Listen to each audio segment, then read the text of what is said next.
Right, so why am I not an atheist anymore? I was an atheist for the entirety of my teens. I was a anti-theist, which is someone who's not only an atheist, but is against theism entirely. And I was an anti-theist for the entirety of my teens. I genuinely believed, because of the way I was raised, that theism was wrong, and I believed in a lot of other things on top of that that I now believe are harmful and that I now believe are actually very cruel beliefs. I used to believe that anyone who was theistic was delusional. I was taught and raised by the man who raised me to believe that anyone that was theistic, who had any belief system outside of atheism, he taught me to believe that they were just delusional, that they were mentally ill, and he taught me to see mentally ill as a bad thing. I've been mentally ill my entire life. I've been disabled. I've been mentally disabled my entire life, but I didn't grow up with the language. I didn't grow up with the tools that I needed to survive. I didn't grow up having the understanding because it was falsely labeled when I was a kid. It was a false. I had a false diagnosis growing up that was largely used by the same man to abuse me for years. So that was the way I was raised, and that was part of how I was raised, because before I was deconverted to atheism, he raised me evangelical Christian. So first he raised me evangelical Christian, then he decided he didn't like that, and then he raised me anti-theist atheist. And guess what? Both were equally as toxic and bad in my life. On both an individual level, they were toxic and taught me some extremely harmful beliefs from both. That took years and years of my life to deprogram myself from. But also, I've seen that for a lot of other disabled people and for a lot of other LGBT people, these beliefs can do extreme damage. Because I truly, sincerely believe that as a disabled LGBT person, my fundamental existence, like the core of my existence, cannot fit into either of these things. I very firmly believe that as a multiply disabled queer person, my existence cannot, on a fundamental level, fit in within evangelical Christianity, which teaches that all these things are just a choice, and also cannot fit in within anti-theism, that teaches that just all of these things are, well, you're just delusional, so less human, because you don't agree with material reality being the end-all be-all, whatever, the only kind of reality, essentially. And anyone who doesn't agree with our interpretation of material reality is just wrong, is essentially what I was taught. So it's literally just a form of white supremacy, in my opinion. In my opinion, it is. Like, if you believe that genuinely anyone who believes in anything different to you is like less of a human being, that is white supremacy. That's colonialism. That is totalitarianism. That is might makes right. That is fascism. And even though I've been an anarchist politically since 16, and it wasn't until 20 that I left anti-theism, I do believe that anti-theism very easily becomes a form of fascism, for the reasons that I've given here. So why would I leave it, though? And not only did I leave anti-theism, I left atheism entirely over this, over the homophobia, transphobia, ableism, the rampant totalitarianism and fascism of the men who raised me and people who raised me. So why would I leave that? I mean, obviously that in and of itself, it could be, well, because I just said on a core fundamental level, I don't fit into it. But it was more than that. It was more than just the understanding that my existence cannot fit into these things. It was also that I started to practice witchcraft.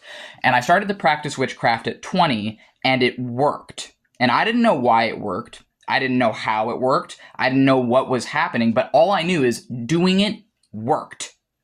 And that didn't fit in with anti-theism.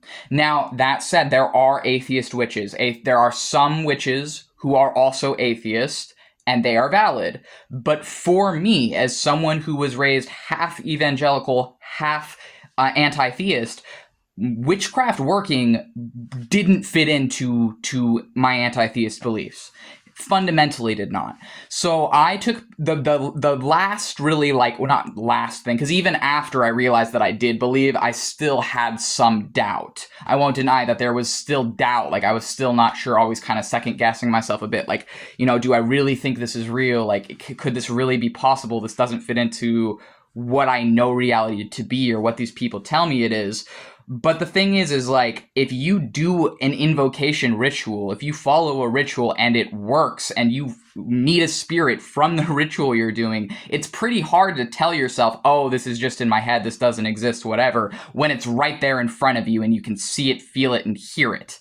So it's like those, the seeing and hearing it part is skills that are developed over time. It might work a little bit differently to you when you're newer into this stuff, but still oftentimes if you're doing an invocation or whatever, you might then that night have a dream of that spirit talking to you or coming to you or giving you a sign or whatever it is, and, back when I was an anti-theist, I would have just said, oh, well, it's just a dream. It's not real. And it's like, yeah, dreams aren't real, but they can have significance and personal significance in your life, and they can open your mind to things that you didn't think of before. Things that happen in dreams can have a real impact on your life when you are awake.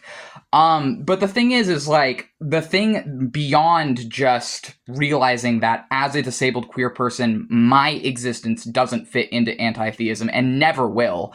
It never really did. I was just forcing myself into that framework for reality without realizing how racist it is. And it is also fucking racist, because if you're saying that anyone who isn't an atheist is just wrong, then every other indigenous culture in the world, most of which are pantheistic, don't fall within that. I don't know what word other than racism to call that. Because if you're saying that any other culture other than just this very whitewashed understanding of the world is wrong, yeah, that is racism. Anyways, it's just as racist as evangelical Christianity, but just dressed up differently. So it wasn't just that I had summoned a Jinny at 20 and it worked. And it wasn't just understanding that my own existence fundamentally cannot fit in to anti-theism because there has never been it's not actually this they try and present it as, oh, we'll take care of minorities. We care about minorities. Those Christians, they don't care about minorities, but we'll take care of you. And then you see how they actually treat minorities, and they don't fucking listen to them. They just tell them to shut up whenever it doesn't fit whatever they've decided objective reality is. And anything that doesn't fit within whatever the essentially patriarchal white view of objective reality is, they'll just say, oh, shut up because we don't agree with that. And that's what it is. And it's also a problem with science, too, because there is absolutely a patriarchy problem in Western science where people... One example of this is the way they test a lot of medicines right now is they will force the group where they are having the people tested to... If they're testing the medicine on any women, the women have to be on period blockers, like hormonal birth control, because women's natural bodies having periods is considered a essentially like for a lot of these, the way they test some of these medicines, they have to have the people be assumed male hormonally, or not like assumed male, but they have to, it's considered too much of a variable complicant. It's considered too much of a complicant if someone's like on their period or like late in their cycle. So they make women go on hormonal birth control to test for, to test different effects of medicines, because if the woman was on her period, then the results of the testing they would see as like untrustworthy. But essentially what that's saying is that they don't actually know how a lot of these medicines that are tested that way are going to affect women on their periods.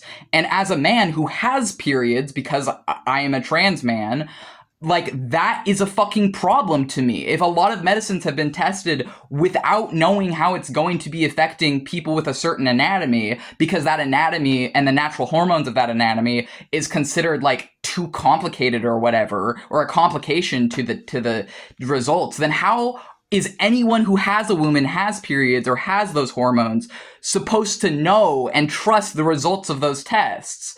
Like, I don't know. But that's just one example. This is one example of how science even can be, depending on who's doing it and what they're doing, and depending on the context, can be patriarchal and can be very much not including people that don't fit whatever they've decided has to be the default, whatever the expected default is. That's what I'm talking about here. So they have this expected default that if you don't fit into that, they just don't fucking listen to you.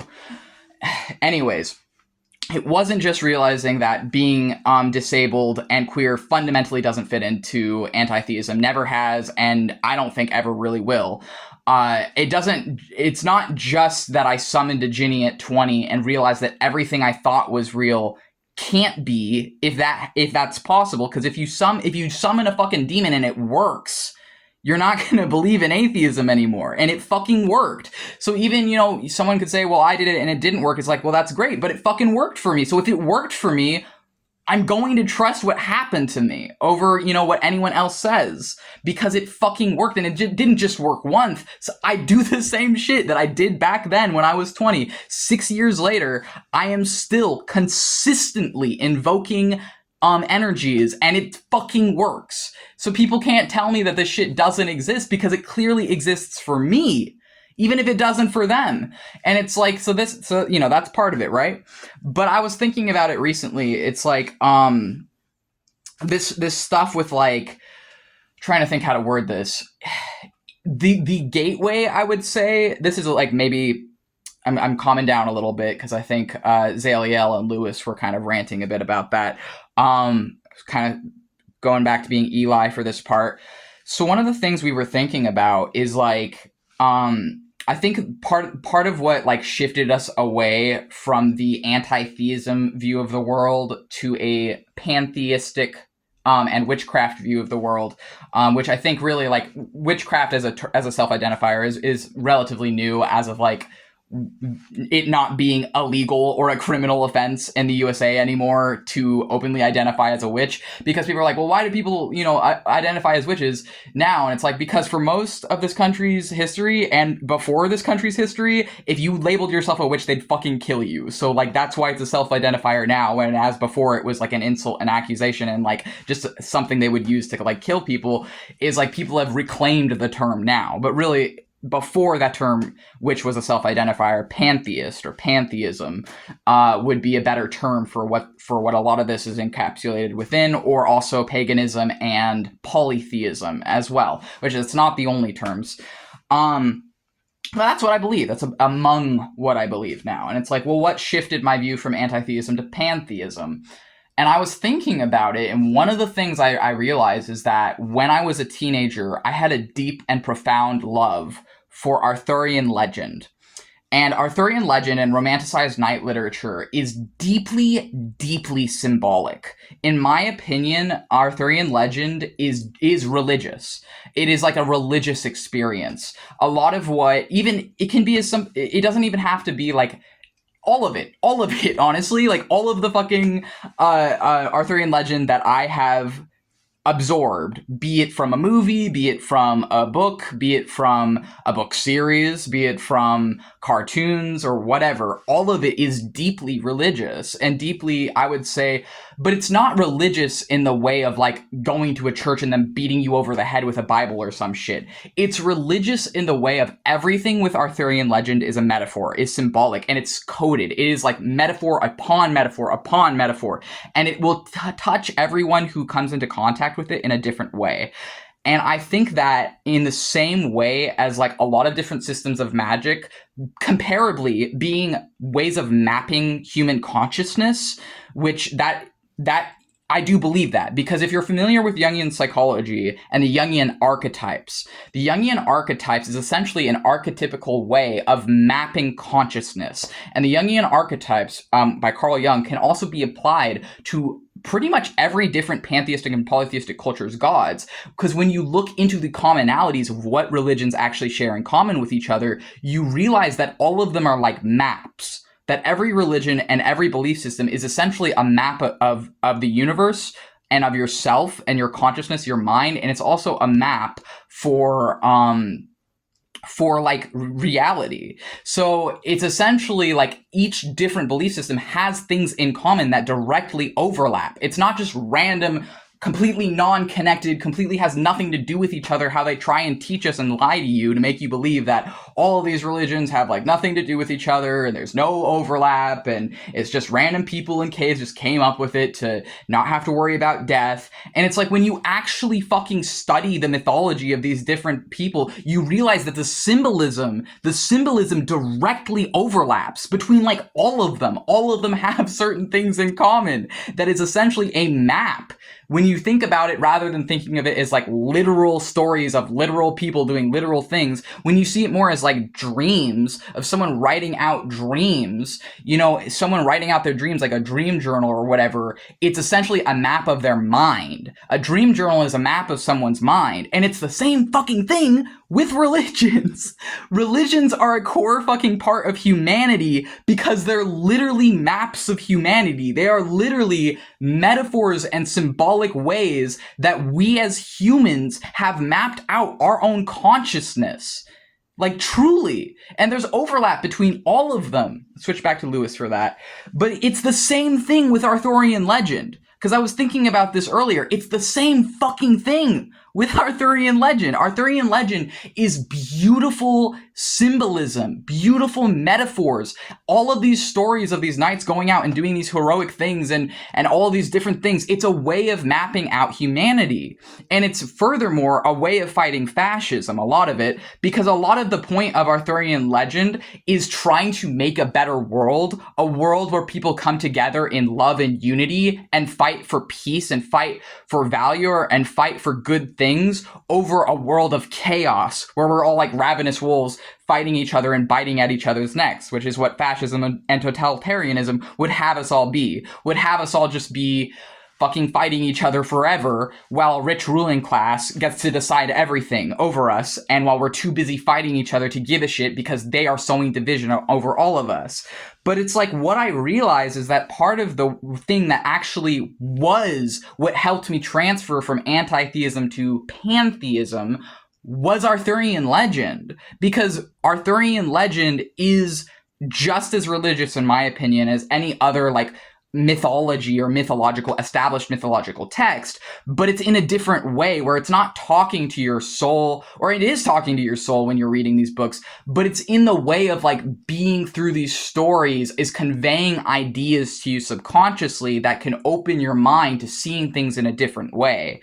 And what it was is that I was raised with a very destructive, harmful, in my opinion, white supremacist and fascist totalitarianistic belief system that, in my personal opinion, is just as fucking harmful as the worst parts of Christianity is. But when I read books, when I read literature, when I read stories, it expanded my mind because it gave me a deeper empathy. And that's the importance of literature and stories and storytelling, is that it expands your mind by giving you more empathy for people of different beliefs than your own. Because even when I believed in these very harmful things, because I was reading books, because I was reading fantasy and stories, it helped me to maintain empathy for people of different backgrounds to myself.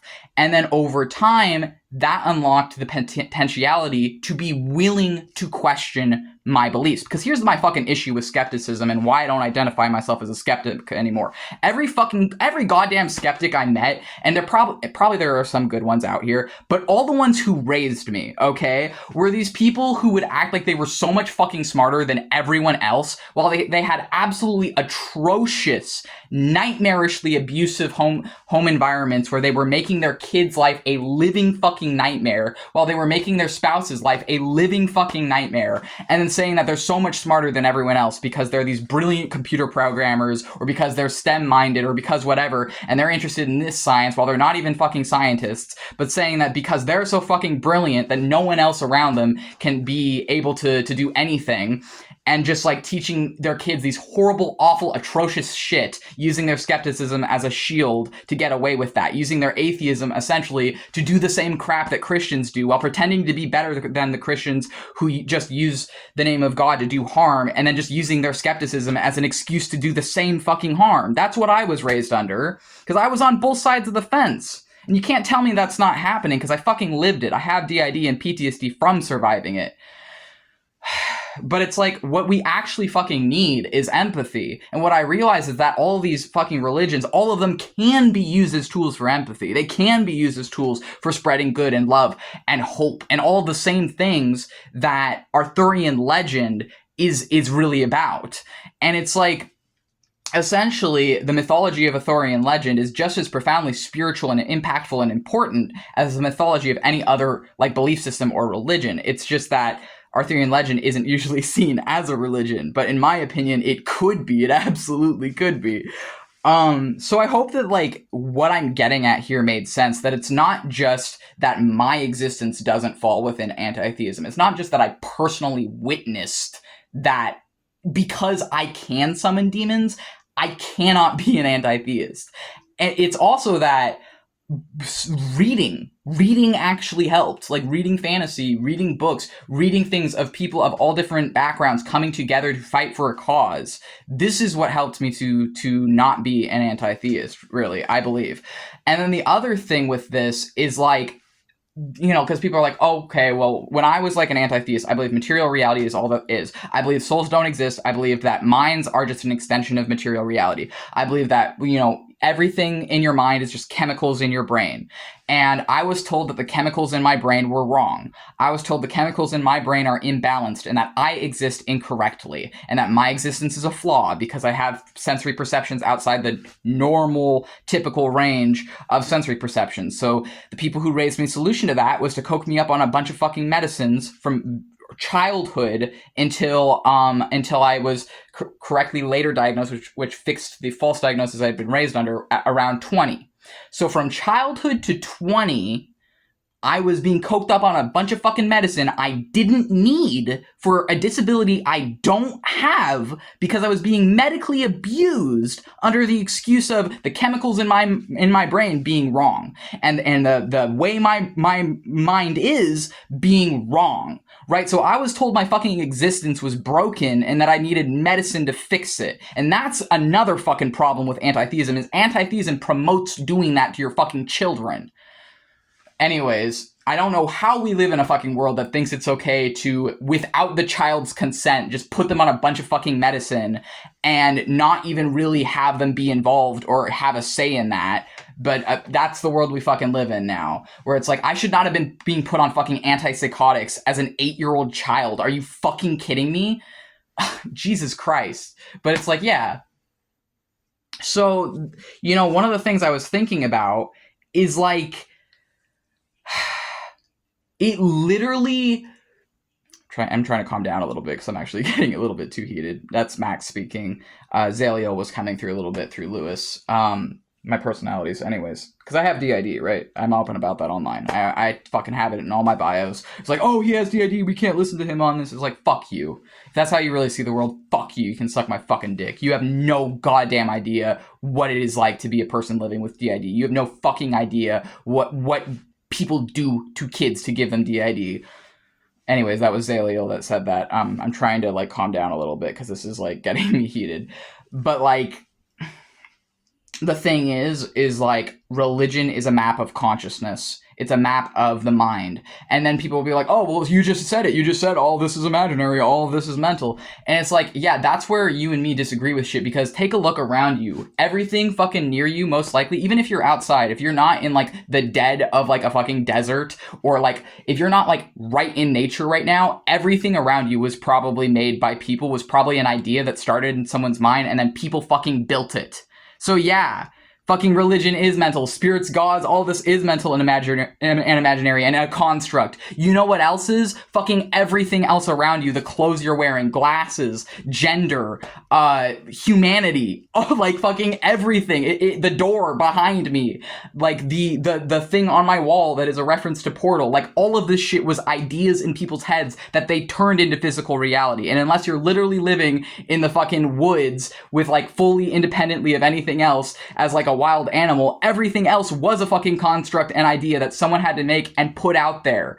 It's the same with gods, but that doesn't make them not real. It actually explains their reality. The same way that our perceptions, you seeing colors, you hearing sounds, you smelling things, you tasting things is all hallucinations of your brain. Our senses is all things that are determined from our brain. So our brain is the thing that creates the model of our reality. So yes, religion and spirituality is mental, but it's real because you are and because everything fucking around you is, so it's as real as you make it. If you don't believe in it, then it's not real for you. If you do believe in it, then it is fucking real for you, but just because it's real for you doesn't mean that that form of it is real for someone else, because all of this is a fucking map of our own brain.